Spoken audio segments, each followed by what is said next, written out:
বাংলাদেশের রাজনীতি থেকে বিদায় নিলেন মহিষী এক বিপ্লবী নারী বেগম খালেদা জিয়া। তার জানাজায় মানিক মিয়া এভিনিউতে লক্ষ লক্ষ মানুষের ঢল নামে এবং বিশ্বের বহু দেশ থেকে রাষ্ট্রপ্রধানরা আসেন তাকে শ্রদ্ধা জানাতে। ইতিমধ্যে একটি জরিপে এসেছে বিশ্বের ৪র্থতম স্থানে রয়েছেন বেগম খালেদা জিয়ার জানাজা নামাজ। অনেকে ধারণা করছেন ৫০ লক্ষ মানুষ ছাড়িয়ে গিয়েছেন তার জানাজা নামাজে। শোকের সাগরে ভাসছে পুরো দেশ।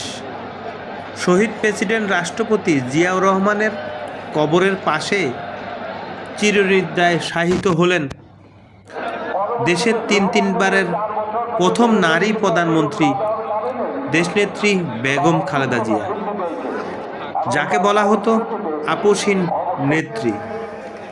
এই নেত্রীকে শেষবারের মতো শ্রদ্ধা জানাতে দেশের বিভিন্ন অঞ্চল থেকে বৈরী আবহাওয়ার মধ্যেও প্রচণ্ড শীত উপেক্ষা করে সকাল ভোর থেকেই কানায় কানায় পরিপূর্ণ হয় মানিক মিয়া এভিনিউর সংসদ চত্বরটি।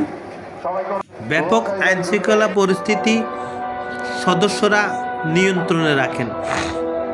এ ধরনের বিপ্লবী নারী নেত্রী আর জন্ম নেবে না বাংলাদেশে।